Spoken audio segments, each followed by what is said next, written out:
Louvado seja nosso Senhor Jesus Cristo, para sempre seja louvado. Seja bem-vindo mais uma vez ao canal Jesus é o Caminho. E esta é a série, o quinto vídeo sobre o estudo bíblico da primeira carta de São Paulo aos Coríntios. Então, iniciemos. Agora, antes de nós fazermos a nossa oração, se você ainda não é inscrito, eu convido você a clicar aqui embaixo. Clique aí no inscreva-se, se inscreva, faça parte desse apostolado, desse discipulado, para que nós possamos alcançar mais pessoas. Também dá uma curtida no vídeo, deixa seu like, seu dislike, se você achar que tem alguma coisa. Participa comigo aí nos comentários, deixa teu comentário a respeito de alguma dúvida, a respeito de algum questionamento. Se existe alguma coisa errada também, deixa teu comentário aí. E nós iremos corrigir, Então, o propósito desse canal aqui é levar você a ter uma experiência com Jesus e com a sua Santa Mãe Igreja. Deus abençoe você. Em nome do Pai, do Filho e do Espírito Santo. Amém.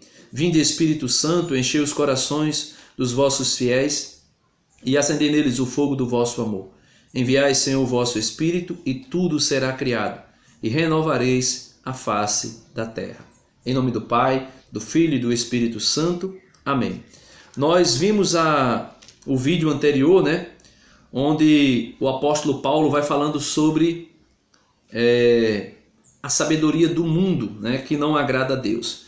E vamos ver aí o que é que o apóstolo tem para nós nesse capítulo 3 da primeira carta aos Coríntios, que é bastante intenso, tem muita coisa. Então, pega aí, 1 Coríntios capítulo 3, versículo 1.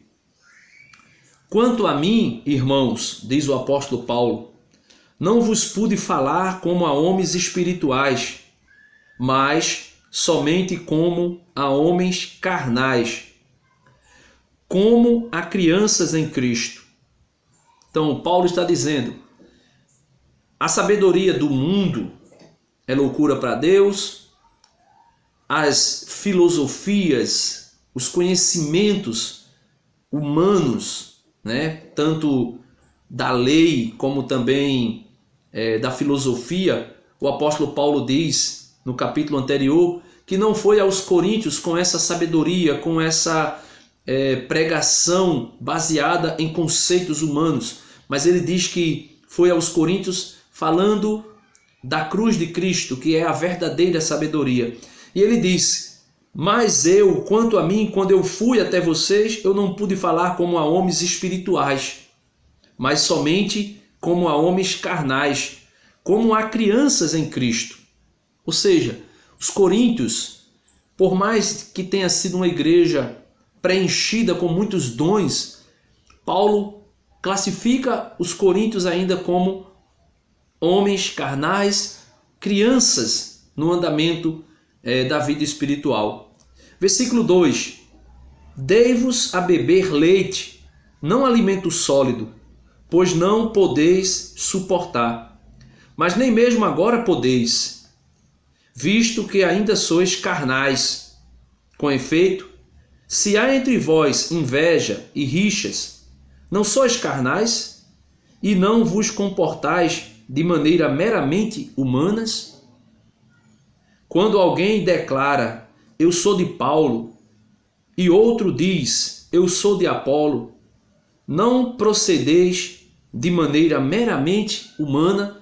Então Paulo está dizendo, olha, quando eu fui até vocês, não falei numa linguagem espiritual elevadíssima, não falei de coisas espirituais tão altas, aquilo que Santa Teresinha poderia dizer, eu não vos falei com a linguagem da sétima morada.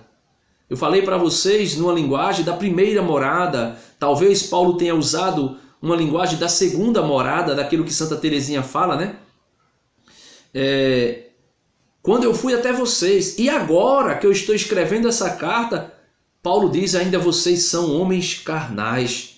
Visto que, o que é que identifica uma igreja como uma igreja carnal, como uma igreja que é infantil no segmento do Senhor Jesus? Paulo diz, no meio de vocês ainda existe entre vós invejas e rixas. Ele diz, isso não demonstra, as invejas e as rixas, não demonstra que vocês são meramente carnais? Vocês ainda estão nesta de dizer, olha, eu sou de Paulo, e outro ainda diz, eu sou de Apolo. Ele diz, não procedeis de maneira meramente humana? É isso que ele está dizendo.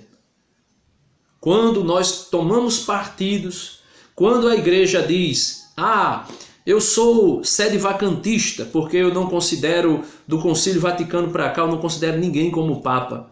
Ou quando alguém diz, eu prefiro Bento XVI do que Francisco, eu prefiro João Paulo II do que Bento XVI. O apóstolo Paulo está dizendo para mim e para você, isso é um comportamento de pessoas meramente carnais. Homens carnais, crianças ainda no segmento do Senhor. E veja o que ele diz, qual é a função do pregador, qual é a função daqueles que são mestres na igreja. Versículo 5. Quem é, portanto, Apolo? Quem é Paulo?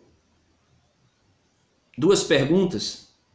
E ele mesmo responde, servidores pelos quais fostes levados à fé. Cada um deles agiu segundo os dons que o Senhor lhes concedeu. E ele diz, eu plantei, Apolo regou, mas é Deus que faz crescer. Assim, pois, aquele que planta, nada é. Aquele que rega, nada é. Mas importa somente Deus, que dá o crescimento. Aquele que planta e aquele que rega são iguais entre si, mas cada um receberá seu próprio salário, segundo a medida do seu trabalho. Nós somos cooperadores de Deus, e vós sois a seara de Deus, o edifício de Deus. O apóstolo Paulo está dizendo, olha, quem é Paulo? Quem é Apolo?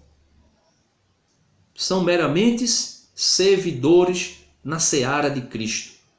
Ele diz, Paulo plantou, Apolo regou, mas é Deus que dá a vida e faz o crescimento. Então, quem é o Papa Francisco para nós? Quem é Bento XVI para nós?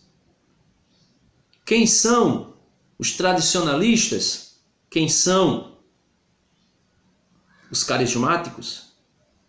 Quem são os tradicionais? Paulo está dizendo para nós, todos são servidores da seara de Cristo. São edificadores do edifício espiritual que é a igreja de Cristo. Ele diz, para vós, esses são apenas servidores.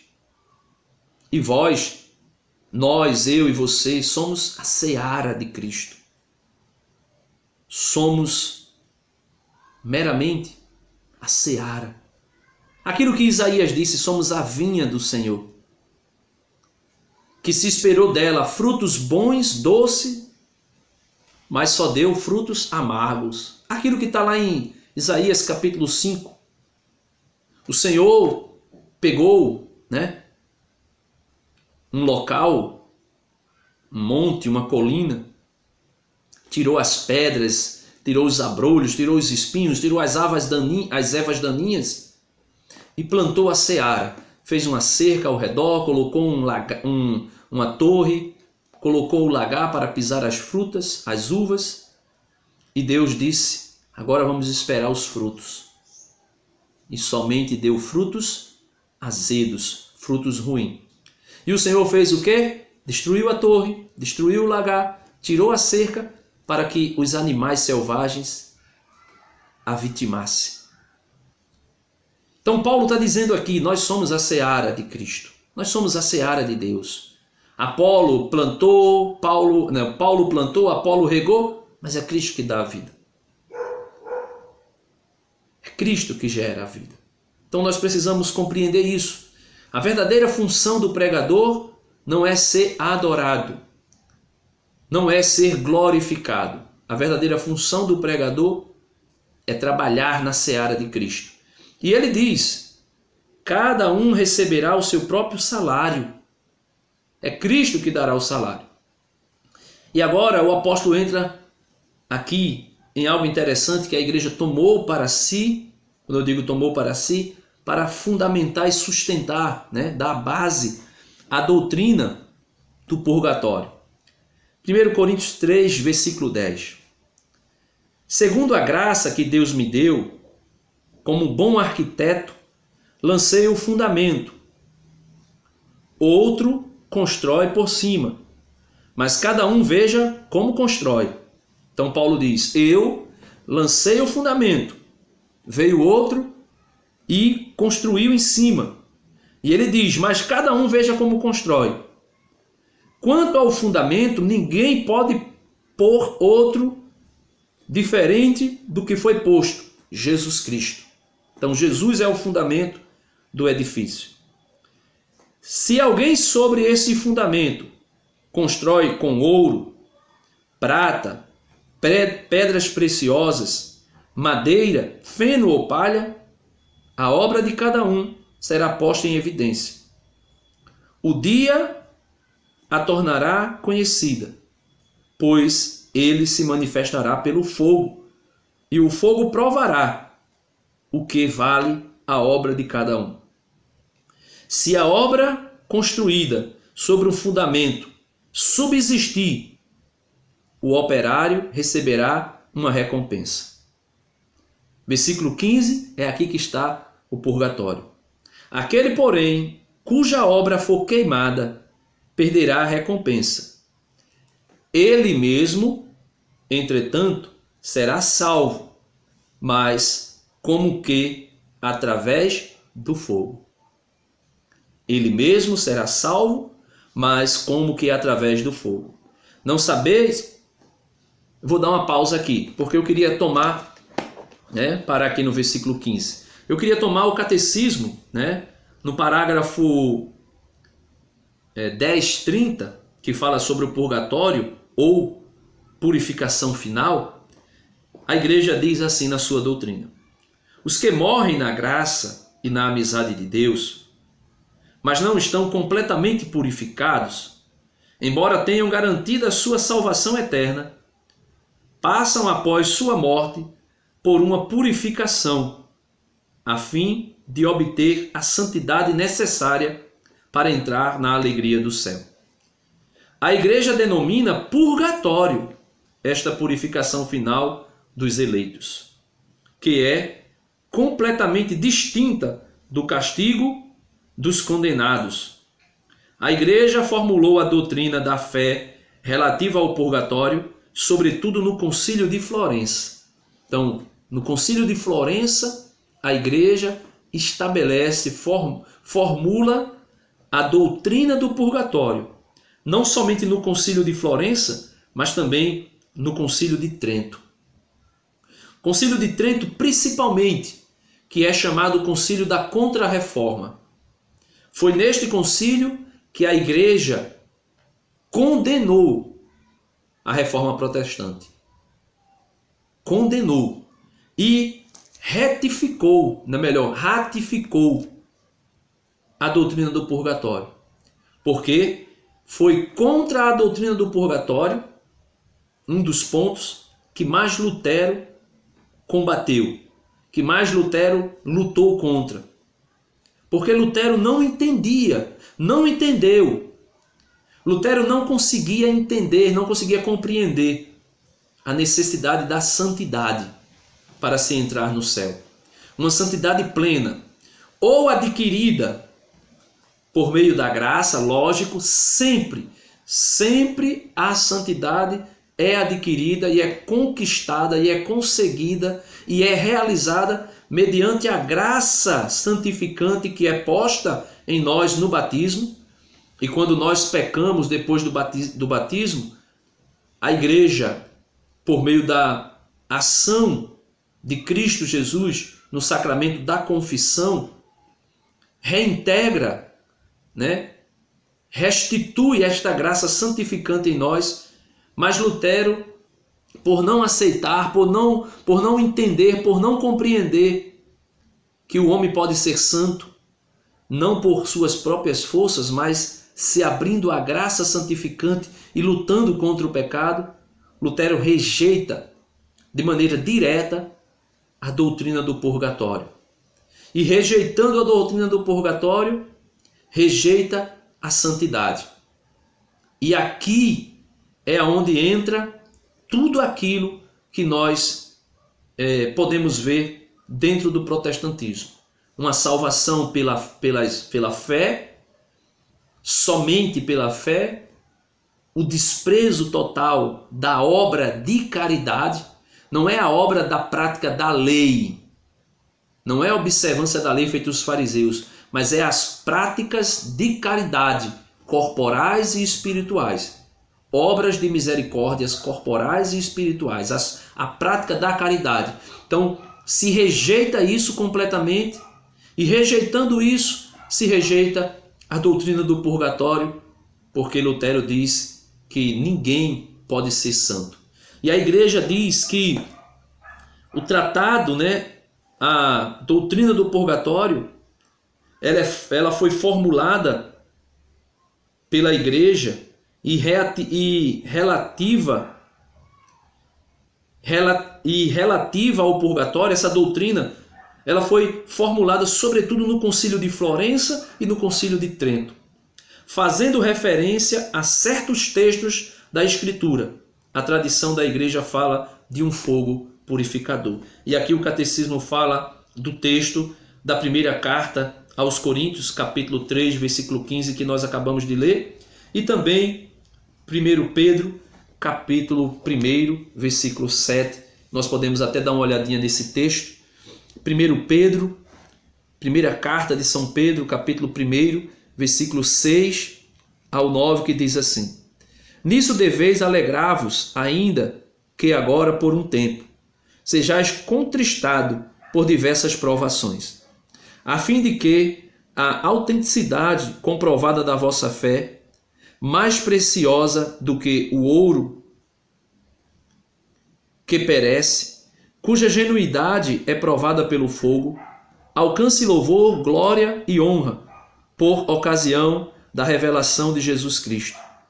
Ele, embora não o tenhais visto, amais nele, ou melhor, ele, embora não tenhais visto, amais nele, apesar de não o terdes visto, mas crendo, vos rejubilais com a alegria inefável e gloriosa, pois que alcançais o fim da vossa fé, a saber, a salvação das vossas almas. Então, o apóstolo Pedro também fala deste fogo que prova a nossa fé, que prova as nossas obras, que prova as nossas almas. E este fogo, que é como o fogo que prova a genuidade, genuidade do ouro que perece pelo fogo também. Então, o fogo que prova a prata e o ouro é o fogo que prova as obras, que prova a fé daquele que está no purgatório. Continuando o texto da primeira carta aos Coríntios, capítulo 3, versículo 16, o apóstolo entra aqui em algo extraordinário, que é necessário nós compreendermos esse mistério, porque senão, do contrário, nós iremos viver alheio àquilo que nós somos. Ele diz: não sabeis que sois templo de Deus e que o Espírito de Deus habita em vós? Se alguém destrói o templo de Deus, Deus o destruirá, pois o templo de Deus é santo e esse templo sois vós. Então, aqui o apóstolo Paulo está dizendo para mim e para você: olha, ou nós compreendemos esta graça extraordinária, que depois do batismo, por meio do batismo, quando nós somos batizados, a Santíssima Trindade vem habitar no mais íntimo do nosso ser, naquilo que nós chamamos de alma, naquilo que também nós designamos como coração. Então, o apóstolo está dizendo: não sabeis que sois templo de Deus e que o Espírito de Deus habita em vós? se nós compreendermos esse mistério, se nós compreendermos essa grandiosidade, tenha certeza, meu irmão, minha irmã, que nós iremos procurar nos comportar de maneira mais adequada, como sendo nosso corpo templo do Espírito Santo. E aqui, a tatuagem não terá vez no nosso corpo. Os vícios de drogas, da comida, de tantos outros que destroem o nosso corpo. Nós precisamos compreender isso. Eu, por exemplo, eu luto, né? Luto a respeito da questão da comida, porque tem alguns alimentos que eu já fui proibido de comer e às vezes, né, na maioria das vezes, eu estou comendo esses alimentos que foram proibidos. Mas isso só mostra a minha fraqueza e a sua fraqueza. Isso só mostra que nós precisamos nos abrir mais à graça de Deus. Isso só revela para nós que nós ainda não compreendemos esse mistério de que eu e você, nós somos templos do Espírito Santo. E talvez você possa até dizer, Denis, tu estás dizendo que tu tem essa luta. Como as pessoas vão olhar para ti? Eu espero que você olhe para mim como eu devo olhar para você. Nós somos templo do Espírito Santo, mas nós não somos ainda santos. A nossa luta é essa, de buscar amar a Deus sobre todas as coisas. E concluindo, o apóstolo Paulo diz para nós no versículo 18: ninguém se iluda. Se alguém dentre vós julga ser sábio aos olhos deste mundo, torne-se louco para ser sábio. Quando Paulo diz, se alguém se julga ser sábio neste mundo, torne-se louco para ser sábio. E como nós devemos nos tornar loucos para ser sábios? Ele diz que a cruz de Cristo é a sabedoria de Deus, mas porém é loucura para este mundo. Então, se você quer ser sábio, torne-se louco, ou seja, torne-se alguém loucamente apaixonado pela cruz de Cristo, apaixonado por Jesus, nosso Senhor. Se você quer ser louco e quer ser sábio, torne-se louco, apaixonados pela cruz de Cristo. Pois a sabedoria deste mundo é loucura diante de Deus. Com efeito está escrito, né? Em Jó, capítulo 5, versículo 13. Ele apanha os sábios em sua própria astúcia. E ainda, Paulo, parafraseando aqui o Salmo 94, versículo 11. O Senhor conhece os raciocínios dos sábios, sabe que são vãos. Então, tudo que está acontecendo, por exemplo, aí, com essa polêmica, né, dos portas dos fundos, portas dos infernos, e a Netflix, a respeito desse Natal, onde eles, em sua sabedoria humana, são loucos diante de Deus. Mas loucos porque sua sabedoria, como diz o Salmo 94, versículo 11, é vã. Essa sabedoria do mundo é inútil.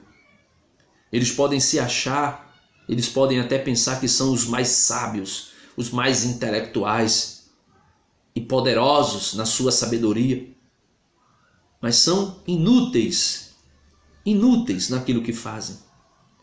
E concluindo, versículo 21, por conseguinte, ninguém procure nos homens motivo de orgulho, pois tudo pertence a vós. Né? Paulo está dizendo aos coríntios, olha, vocês não procurem nos homens, não procurem em Paulo, não procurem em Apolo, não procurem em Cefas, glória, motivo de orgulho, pois tudo pertence a vocês. Aí ele diz, Paulo, Apolo, Cefas, o mundo, a vida, a morte, as coisas presentes e as futuras, tudo é vosso. E ele diz, mas vós sois de Cristo e Cristo é de Deus. Então Paulo está dizendo, olha, tudo que vocês viram, tudo que vocês experimentaram aqui por meio de Paulo, por meio de Apolo, por meio de Cefas, por meio de tudo que vocês viram no mundo, tudo isso pertence a vocês. Mas não busquem se orgulhar dos homens, porque tudo isso pertence a vós. E ele diz, mas vós sois de Cristo, e Cristo é de Deus. Ou seja, tudo, meus irmãos, tudo é de Cristo. Tudo pertence a Cristo. Ele é Rei, Ele é Senhor, Ele é soberano, Rei dos reis, Senhor dos senhores, soberano. Tem até um hino que diz, né? Cristo vive, Cristo reina, Cristo impera. Não sou muito bom de cantar, né? Não tenho esse dom, esse talento, mas esse hino diz tudo. Cristo vive, Cristo reina, Cristo impera. Deus abençoe você. Até o próximo vídeo. Se você ainda não viu os vídeos anteriores desta série, clica aqui embaixo. Está aí a descrição da playlist sobre o estudo bíblico da primeira carta aos Coríntios. Que nós possamos compreender aquilo que o apóstolo trouxe para nós hoje. Porque essas doutrinas que o mundo tenta tirar de nós, principalmente que nós somos templos de Deus, precisa saltar aos nossos olhos, aos nossos ouvidos e ao nosso coração. Então, dá uma curtida no vídeo, se inscreva se você ainda não é inscrito, compartilha com teus amigos, vamos ajudar a evangelizar. Deus abençoe você. Em nome do Pai, do Filho e do Espírito Santo. Amém.